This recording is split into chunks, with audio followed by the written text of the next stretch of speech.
Sky diving நான் பண்ணதுக்கு reason வந்து நான் என்னோட படத்தில் அதை பண்ணணும் அப்படின்றதுக்காக தான். இந்த மாஞ்சாவேலுக்கு அப்புறம் அதை வந்து அடுத்த படத்தில் அதை யூஸ் பண்ணணுன்ட்டு தான். பட் ஸ்கிரிப்ட் அல்லவா இந்த படத்தை பொறுத்த வரைக்கும் ஒரு பாட்டு கூட we didn't want to go abroad and shoot and go away from the script. So அதனால தான் எங்களுக்கு வந்து we had a boundary to ourselves. So இந்த விஷயங்கள்லாம் அதை யூஸ் பண்ண முடியல. ஸோ அடுத்த படத்தில் கண்டிப்பாக நான் அதை பண்ணுவேன். ஏன்னா to get the license itself it took me some time. அந்த ஃப்ரீ டைமில் நான் 3 தடவை I flew down to London and அதை ஃபினிஷ் பண்ணி I got the certificate. and அப்பப்போ I have to update myself. போய் நான் அட்லீஸ்ட் ஒரு 2-3 ஜம்ப் போயிட்டு வரோம். இப்போ I have around 49 jumps in my credit, on my credit. So it's something nice. I love to do it and I think அது அங்கே போய் எக்ஸ்பீரியன்ஸ் பண்ணாதான் தெரியும். அங்கே போய் ஒரு 18,000 ஃபீட்லேருந்து அப்படியே ஜம்ப் பண்ணாதான் நமக்கு அதோட த்ரில்லு தெரியும். and I really love skydiving and கண்டிப்பாக அடுத்த படத்தில் என்னோட படத்தில் நான் நிச்சயமாக அதை வந்து காமிப்பேன். ஆனால் இந்த படத்துக்காக நான் வந்து என்னோட 6 பேக்கெல்லாம் நான் டெவலப் பண்ணேன். பட் இந்த படத்தில் தேவைப்படலை. But still this guy this character needed a nice physique. But அதை எக்ஸ்போஸ் பண்ணுற அளவுக்கு இந்த படத்தில் வந்து அந்த ஒரு இடம் கிடையாது. ஸோ அதனால் அதுவும் எனக்கு ஹோல்டாக போயிடுச்சு. ஸோ மேபி நெக்ஸ்ட் ஃபிலிமில் அது ரெண்டுத்தையும் கண்டிப்பாக I will do it.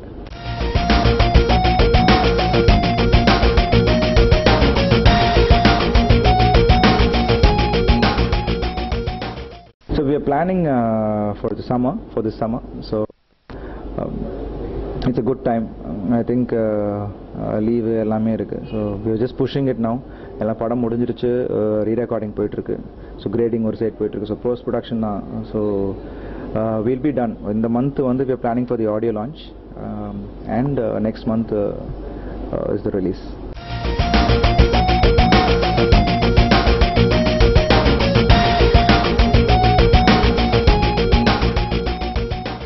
Scripts கேட்டுட்ருக்கேன்.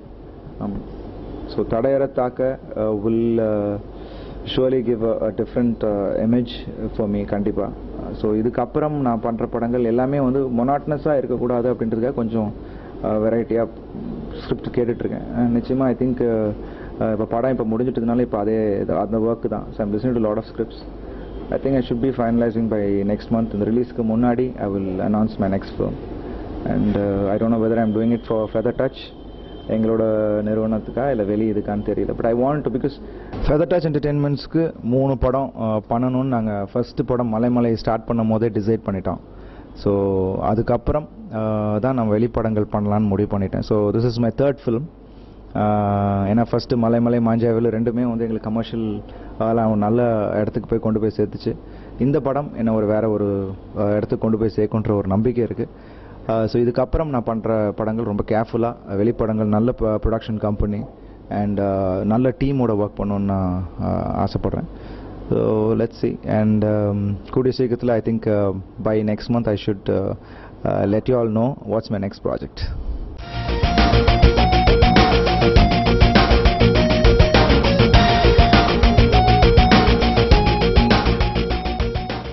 தடையற தாக்க இந்த படத்தில் வந்து ஃபஸ்ட்டு வந்து டைட்டிலை பற்றி எல்லாருமே கேட்டாங்க. இது என்ன சார் தடையற தாக்க அப்படின்ட்டு. இது ஆக்சுவலாக வேறு ஒரு ஆப்டான டைட்டில் எங்களுக்கு இந்த படத்துக்கு கிடைக்கல. ஏன்னா ஃபஸ்ட்டு வந்து எங்களுக்கு சொன்ன டைட்டில் இதுதான். டைரக்டர் வந்து சார் தடையற தாக்கு. ஸோ நல்லா பவர்ஃபுல்லாக இருக்குது. பட் தடையற தாக்கன்னு கொஞ்சம் எல்லாராலையும் ப்ரொனவுன்ஸ் பண்ண முடியுமான்னு தெரியல. என்ன சார் கந்தசஷ்டி கவசத்தில் வருது, காக்கா காக்கா பண்ணிட்டாங்க, ஏன் தடையற தாக்க பண்ண மாட்டாங்களா? காக்கா காக்க கனகவேல் காக்க, தாக்க தாக்க தடையற தாக்க. ஸோ தடைகளை உடை அப்படின்றது தான் இதோட இது. So break all barriers. So இந்த படத்துக்காக ஆப்டாக தான் இருக்கும் அப்படின்னு சொன்னார். பட் அதுக்கப்புறம் நாங்கள் சார் சின்னதாக ட்ரை பண்ணலாம், அது பண்ணலாம், அது பண்ணலாம், எவ்வளவோ ட்ரை பண்ணோம். But we finalised this title and we knew that இதுதான் கரெக்டாக இருக்கும்னு. And that's how it is. And இந்த படத்தில் பார்த்தீங்கன்னா பட்ஜெட்டுன்னு போடும் போதே we didn't limit ourselves because இது it needed a lot of commitment from the producer also producer point of view because நிறைய ப்ராக்டிக்கலாக நிறைய விஷயங்கள் இதுக்கு தேவைப்பட்டுச்சு. ஜிம்மி ஜிப்பும் ஸ்டெடி கேமும் டெய்லி எங்களுக்கு நிறைய ஏன்னா பிகாஸ் பீயிங் என்னோட கேரக்டர் பார்த்தீங்கன்னா ஒரு ட்ராவல்ஸ் வச்சு ஒரு 2 வண்டி அவன் வந்து ஏர்ன் பண்ணி அவன் 2 வண்டி வாங்கி வச்சுட்டு ஓட்டிகிட்டு இருக்க ஒரு கேரக்டர் அண்ட் அவன் ஃப்ரெண்ட்ஸு இதெல்லாம் தான் இந்த படத்தோட ஒரு பேக்ட்ராப் அண்ட் எல்லாமே வந்து யதார்த்தமான இடங்கள் அண்ணா நகர் அப்புறம் பார்டர் தோட்டம் பாரிஸ் கார்னரு ஸோ இந்த மாதிரியான எல்லா விஷயம் ஐடி பார்க் கூட we have to travel along. So நிறைய கார் ஷாட்ஸும் நிறைய பிளான் பண்ணியிருந்தோம். ஸோ மேக்ஸிமம் வந்து பார்த்திங்கன்னா காரில் கேமரா மாட்டிடுவாங்க. எனக்கு ரொம்ப டிஃபிகல்ட்டான விஷயம் நான் சொல்கிறேன், ப்ராக்டிக்கலாக நடந்து எனக்கு ரொம்ப டிஃபிகல்ட்டாக இருந்தது. கார் ஷாட்ஸ் எல்லாமே என்ன பார்த்தீங்கன்னா ஜென்ரலாக will have a vacuum base which will be connected to the door and camera எப்படி இருக்கும். ஸோ ப்ரொஃபைல் ஷாட்னா நம்ம பேசிகிட்டே போகணும், கேமரா இந்த இடத்துல இருக்கும். ஸோ ஒரு 3 அடி நம்மளை விட்டு தாண்டி இருக்கும். பட் நம்ம ஓட்டிகிட்டே because I have to drive because since I ஆம் driver there I have to drive and scene போயிட்டுருக்கும். இதில் என்னென்னா பின்னாடி யாராவது உட்காந்துருந்தாங்கன்னா என் ஃப்ரெண்ட் மேபி ஒரு கேரக்டர் உட்காந்துருச்சுன்னா பின்னாடி உட்காந்துருப்பாங்க. அண்ட் இதில் டைரக்டர் வந்து சமோன் ஹேஸ் டு சுவிட்ச் ஆன் த கேமரா சுவிட்ச் ஆஃப் பிகாஸ் நாங்கள் வந்து ஹெவி டிராஃபிக்கான இடத்துல தான் இந்த சீன் எடுத்துக்கிட்டு இருக்கோம். So director has to say okay. So அது சின்ன மானிட்டர் கொடுத்து அவரை டிக்கியில் உட்கார வச்சிட்டோம். எங்கள் வண்டி என்னென்னா பார்த்தீங்கன்னா இண்டிகா. ஸோ இண்டிகாவில் வந்து அப்புறம் தான் ஃபீல் பண்ணாருச்சே இந்த படத்தில் கதை எழுதும் போதே ஒரு இனோவா அந்த மாதிரி எழுதியிருக்கலான்னு அவர் சொன்னார். பட் ஏன்னா அவர் பின்னாடி உட்காந்து அவரோட பாடி லாங்குவேஜே வேறு மாதிரி மாறிடுச்சு. அது ஈவினிங் அவரை வந்து வெளியில் கொண்டு வரும்போது because whole day will be travelling இந்த கார் அண்ட் அவர் தான் ஓகேன்னு சொன்னார். இதில் என்ன ஹைலைட்னா ஐ ஹேவ் டு சுவிட்ச் ஆன் த கேமரா அண்ட் சுவிட்ச் it of by my self. Our run கேமரானா நான் தான் சுவிட்ச் ஆன் பண்ணிவிட்டு and I have to go and முன்னாடி ஃபுல் டிராஃபிக் திடீர்னு வரான் because I have to take care of the camera also. ஏன்னா அது வந்து கிட்டத்தட்ட 1.25 கோடி ரூபா கேமரா, அதை நான் லைட்டாக தட்டினா கூட முடிஞ்சு போச்சு. ஸோ எனக்கு அந்த டென்ஷன் ப்ளஸ் இது that was all the scenes travel scenes எல்லாமே இந்த மாதிரி தாங்க. அது இல்லாமல் சுகுமார் என்ன பண்ணுவாப்லன்னா and I have to thanks Sukumar. ஏன்னா அவுட்புட் வந்து பிரமாதமாக கொடுத்துருக்காரு. ஏன்னா மைனால் நீங்கள் பார்த்த சுகுமாருக்கும் இந்த படத்தில் நீங்கள் பார்க்க போகிற கேமராமேன் சுகுமாருக்கும் it will be a total different look கொடுத்துருக்காரு. அவர் என்ன பண்ணுவார்னா கேமராவை வந்து இங்கே வைப்பாங்க இல்லைன்னா உள்ளே வச்சுருவாங்க. இவர் ஃப்ரண்ட்டில் கேமராவை வச்சுட்டு 2 லைட்ஸ் வச்சு அதை வந்து கவர் பண்ணிட்டார்.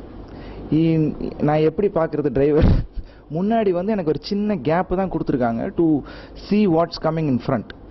ஸோ நான் வந்து பேசணும், ஐ have to react to what the other person is saying and I have to drive, I have to சுவிட்ச் ஆன் த கேமரா.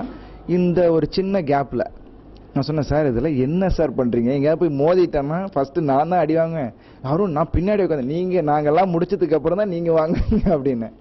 ஸோ இந்த மாதிரி it was thrilling because I would love to do stuff which is really difficult and இது வந்து ரொம்ப இன்ட்ரெஸ்டிங்காக இருந்துச்சு. I love to drive, அதனால் long drives போயிட்டுருப்போம். டிராஃபிக்கில் தான் ரொம்ப கஷ்டப்பட்டோம், நைட்லேயும் நிறைய இது. அண்ட் இன்னொரு முக்கியமான விஷயம் இந்த படத்தில் I want to tell is second half வந்து throughout it happens in one night, so which was a challenge for the cameraman, for us and everyone, all the artists also, because நைட்டில் நடக்கிறதுனால daily shooting வந்து எங்களுக்கு வந்து விடிஞ்சு அப்படி ஒரு விடியல் தெரியும், முடிய போதுரா பேக்கப் ஆக போகுதுன்னு தெரியும். பிகாஸ் அது வரைக்கும் இல் பி கோயிங் ஆன் சில் 5:30 வரைக்கும் போவோம். So 2 call sheet daily will going. But it was very interesting working and I should thank all the crew members whoever took part in this making of this film. ஏன்னா ப்ராக்டிக்கலாக கஷ்டமான ஒரு கதையை எல்லாரும் இருந்து பண்ணதுனால ஒரு டீம் ஒர்க்னால தான் இது பண்ண முடிஞ்சது. அண்ட் நிச்சயமாக இது எல்லாருக்குமே ஒரு விஷுவல் ட்ரீட்டாக அமையுன்றது எனக்கு சந்தேகமே இல்லை.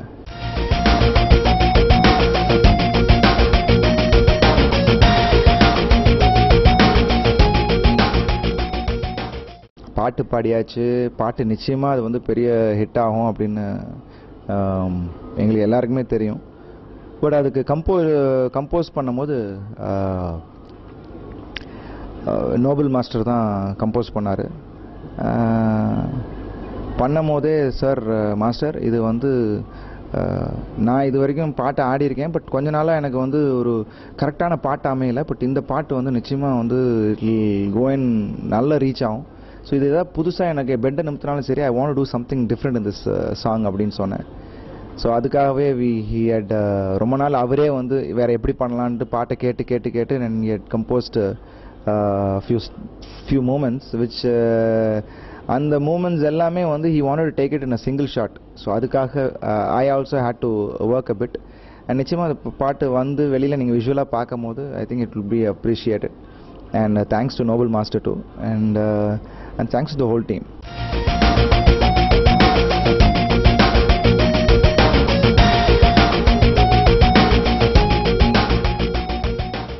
படத்தை பொறுத்த வரைக்கும் காமெடி ட்ராக்கு அதெல்லாம் இல்லாமல் நான் சொன்ன மாதிரி அந்த படம் ஃபுல்லாகவே வந்து ஒரு யதார்த்தமான ஒரு கதை. So we didn't need many known characters வந்து ஏன்னா பிகாஸ் நான் வந்து சந்தானம் கூட ஆல்ரெடி ப்ரீவியஸ் 2 படம் அவர் கூட தான் பண்ணேன். இந்த படத்துலையும் அவர் பண்ணணும்னு நினச்சேன். But this film didn't need him.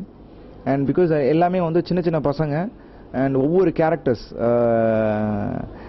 ஒருத்தர் ஒரு லோக்கல் பசங்க எப்படி இருப்பாங்க அந்த மாதிரியான சில நியூ ஃபேஸஸை தேடி சில பேர் பிடிச்சோம். அண்ட் முருகதாஸ் இஸ் டூயிங் ஆடுகளத்தில் ஆல்ரெடி அவர் வந்து தனுஷ் கூட டோட்டலாக வருவார். இந்த படத்தில் அவருக்கு ஒரு முக்கியமான கதாபாத்திரம், காமெடி மட்டும் இல்லாமல் அவர் த்ரூ அவுட்டாக ஒரு கேரக்டர் பண்ணியிருக்காரு.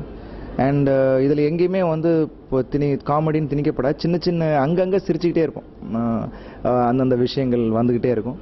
So it is nice. And ella we have introduced a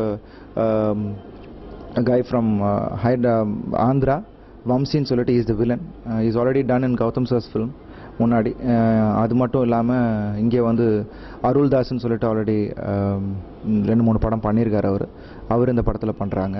அப்புறம் அக்னி நட்சத்திரத்தில் உமாபதி சார் நீங்கள் பார்த்துருப்பீங்க. அக்னி நட்சத்திரம் வில்லன் கை சுற்ற போதுராகண்ணா அப்படின்ட்டு ரொம்ப ஒரு கேஷுவல் டயலாக் சொல்லிட்டு அவரோட சன் மிஸ்டர் கருணாகரன் சொல்லிட்டு he's doing a character in this film. எல்லாமே வந்து புதுசாக தேடி. And there's one guy you won't think there's another villain, his name is Gandhi. And படத்தில் வந்து மகான்ற கேரக்டர், ஹீஸ் அ 7-footer. ஏன்னா அவர் பார்த்த உடனே சொன்ன டேரக்டர், சார் இவரை என் பக்கத்தில் நிற்க வச்சிங்கன்னா ஸ்ட்ரைட் நிற்க வச்சிங்கன்னா உங்களை அவ்வளோதான் அப்படின்னு. இல்லை because that character I don't have much combination with him, but he has done a wonderful job.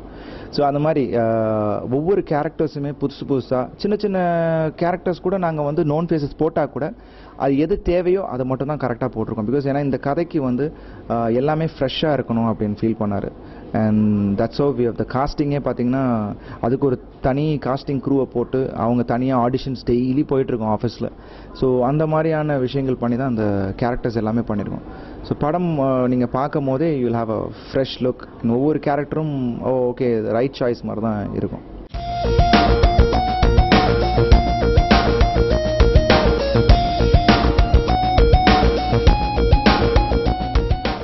இவ்வளோ நேரம் என்னோட தடையறத்தாக்க படத்தை பற்றி உங்கள்கிட்ட என்னோட எக்ஸ்பீரியன்ஸை ஷேர் பண்ணேன். அண்ட் படத்தை பற்றி சொல்லியிருக்கேன்.